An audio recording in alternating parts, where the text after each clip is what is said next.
Halo, perkenalkan nama saya Pak Elsa Fatiana dengan NIM 102042400100 dari kelas 2403. Pada periode ini saya akan mengerjakan tugas pendahuluan modul 3 mata kuliah penambangan data dengan topik pemodelan data dan deployment. Dengan studi kasus, prediksi penyakit jantung menggunakan algoritma Naive Bayes, kemudian dideploy menggunakan Streamlit dan Grok. Lalu saya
Lalu untuk yang selanjutnya kita akan mengecek distribusi kelas pada label target untuk melihat apakah dataset mengalami data imbalance atau tidak.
Nah, di sini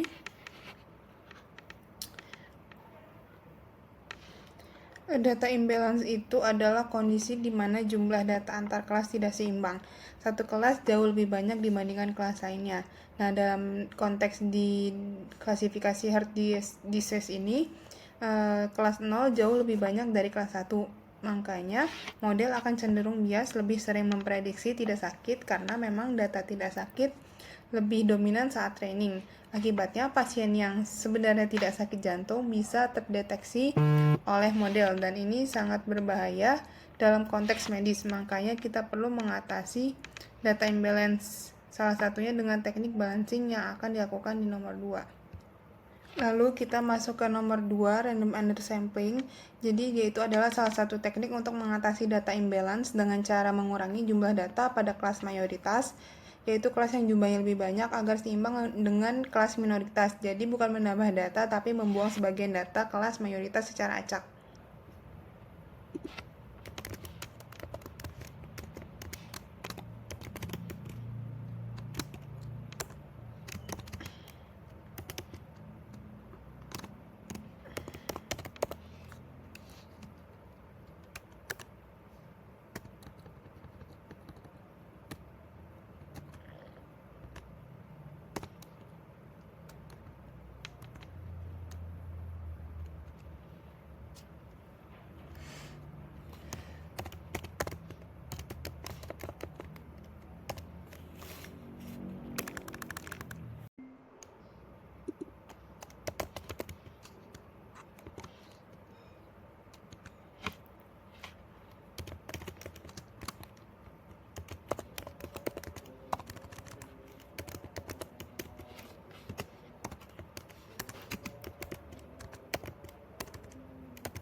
Nah, bisa dilihat sekarang jumlah kelas 0 dan kelas 1 sudah seimbang, maka dataset yang sudah seimbang ini kita akan gunakan untuk proses selanjutnya, yaitu split fitur X dan Y dan train test split.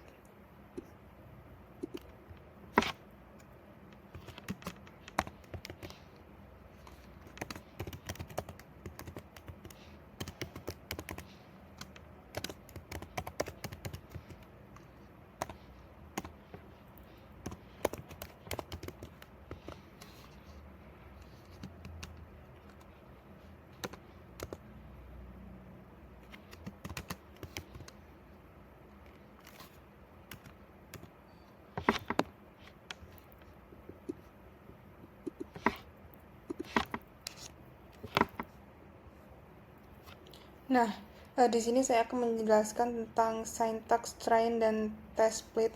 Nah, jadi di sini parameternya itu ada X dan Y, ini itu data fitur dan label yang akan dibagi. Parameter kedua test underscore size sama dengan 02, itu artinya 20% data dialokasikan untuk testing dan 80% sisanya untuk training. Nah, ini sudah sesuai dengan rasio yang diminta di soal.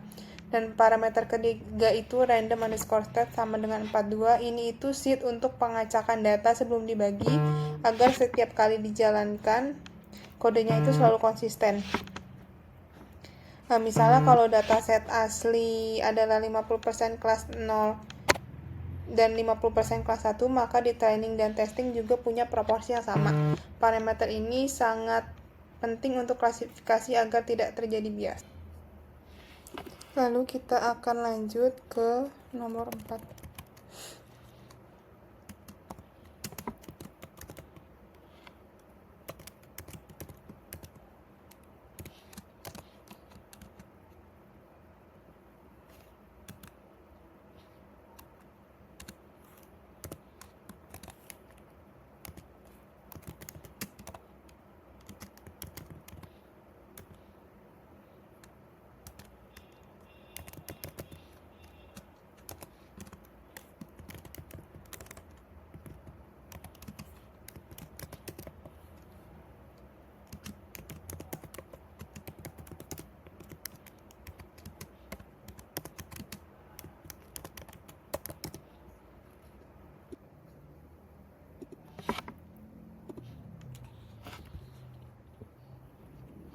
Nah, lalu di sini saya akan menjelaskan fungsi-fungsinya, yaitu berdasarkan dari teorema Bayes itu. Di sini itu ada model menghitung probabilitas suatu data masuk ke kelas tertentu berdasarkan fitur-fitur yang ada itu disebut naif atau naive. Nah, karena algoritma itu mengasumsikan setiap fitur berdasarkan independen satu sama lain. Nah, untuk yang Gaussian NB ini kita menggunakan ini karena fitur-fitur dalam dataset itu bersifat kontinu atau numerik. Nah, si Gaussian NB ini dia mengasumsikan setiap fitur itu menggunakan distribusi normal.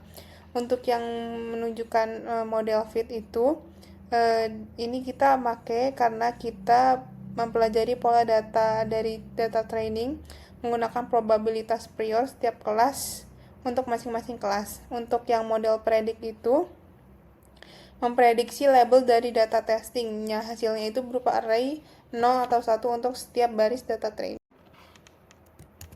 Lalu kita akan lanjut ke nomor 5.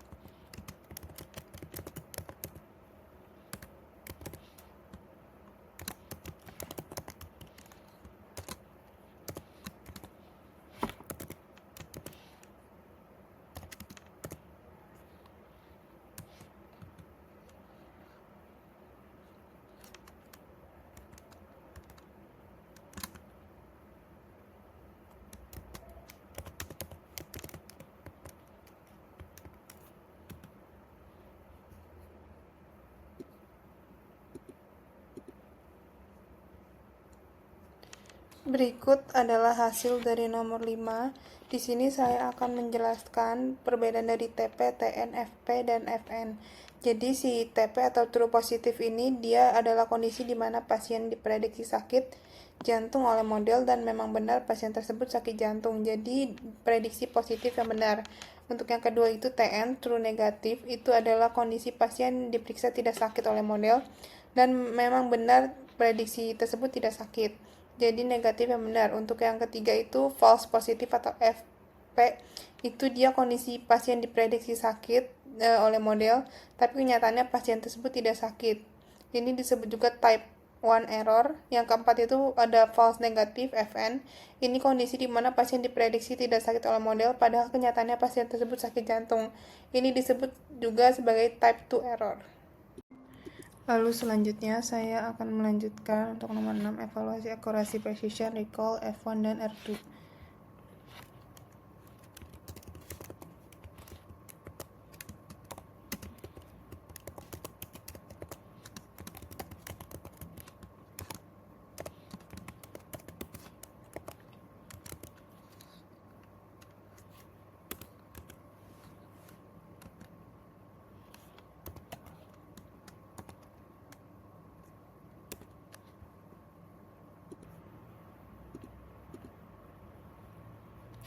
Nah, di sini saya akan menjelaskan fungsi-fungsi dari akurasi, precision, recall, F1, dan R2. Akurasi ini digunakan untuk mengukur seberapa besar proporsi prediksi yang benar dari keseluruhan data. Nah, rumusnya itu TP ditambah TN dibagi total seluruh data. Untuk yang precision, dia itu untuk mengukur dari semua yang diprediksi sebagai positif atau sakit, dan berapa persen yang benar-benar sakit. Rumusnya itu TP dibagi TP ditambah FP. Nah, selanjutnya ada recall. Recall itu mengukur dari semua pasien yang benar-benar sakit, berapa persen yang berhasil terdeteksi oleh model. Nah, untuk F1 score itu adalah harmonic mean dari precision dan recall. Dia ini dibagi precision ditambah recall. F1 ini digunakan untuk metrik tunggal yang menyeimbangkan antara precision dan recall. Selanjutnya ada R2 score. R2 score itu adalah koefisien determinasi. Dia itu digunakan untuk mengukur model variansi data aktual. Selanjutnya nomor 7 ada ROC curve sama AUC score.